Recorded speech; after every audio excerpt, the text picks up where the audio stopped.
Hello जी guys, अस्सलाम वालेकुम। कैसे हैं आप सब लोग? अल्हम्दुलिल्लाह मैं बिल्कुल ठीक हूँ। आज सुबह 7 उठते ही मिली एक गुड न्यूज़ कि मेरी मेड नहीं आएगी। तो फिर क्या था, बस मैंने कस ली कमर और शुरू हो गई झाड़ू लेकर। उसके बाद बर्तन वगैरह सब करने के बाद एकदम बन गई मैं सुपर मॉम। और आज जा रही थी मैं आमना के स्कूल, क्योंकि आमना के जो पीरियोडिक चल रहे थे उन्होंने पूरे विंटर्स खा लिए। तो अब वो फाइनली कंप्लीट हो गए थे और आज उन्हीं पीरियोडिक की एग्ज़ाम जो शीट्स थी वो दिखाई जा रही थी। आमना की जो रिज़ल्ट था वो दिखाया जाएगा, इसलिए पहुँचे हम पहले आमना के स्कूल। और यहाँ से निपटने के बाद मैं घर गई और उसके बाद मैंने बच्चों को लिया और मैं जा रही थी अम्मी की तरफ। तारिक की तबीयत बिल्कुल नहीं ठीक, उन्हें बहुत तेज़ फीवर था, पीटीएम, तो वो जैसे तैसे निपटाने मेरे साथ चले गए। और अब मैं जा रही थी अपनी अम्मी को देखने।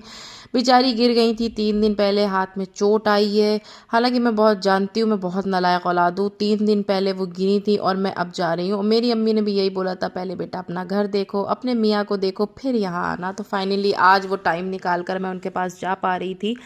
तो अम्मी ने सबसे पहले चाय के साथ रख दिए बच्चों के फेवरेट समोसे, मेरी फेवरेट मिर्चे वगैरह। नाश्ते से फारिग होकर मैं अम्मी से करने लगी बातें। तो बस अम्मी को देख कर ही तसल्ली हुई, वरना मुझे ऐसा लग रहा था ना कि अम्मी ने मुझे फ़ोन पर झूठ बोल दिया है कि मेरे बिल्कुल भी दर्द नहीं हो रहा है, मैं बिल्कुल ठीक हूँ। बट अब मैंने जब अम्मी को देख लिया है तो मुझे तसल्ली हो गई कि हाँ अल्हम्दुलिल्लाह वो अब ठीक है और इतनी ज़्यादा चोट नहीं है। डॉक्टर ने भी बोला है कि वो ठीक है। उसके बाद खाने में, लंच में आई मीन, तो मेरी बहन ने बनाया था उड़द गोश्त, चावल, रोटी। मुझे बहुत पसंद है इसलिए उसने जल्दी जल्दी ये बनाकर लगा दिया खाने में। और अम्मी जो थी वो लगी हुई थी साथ में, मैं बहुत मना कर रही थी लेकिन वो नहीं मान रही थी।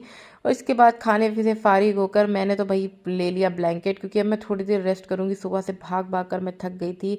आइजल खेलने लगी अपनी आन्ना के साथ और आमना लग गई मेरी बहन के साथ बातें करने में। थोड़ी देर बाद मुझे घर भी जाना। मिलते हैं नेक्स्ट ब्लॉग में। अल्लाह हाफिज़।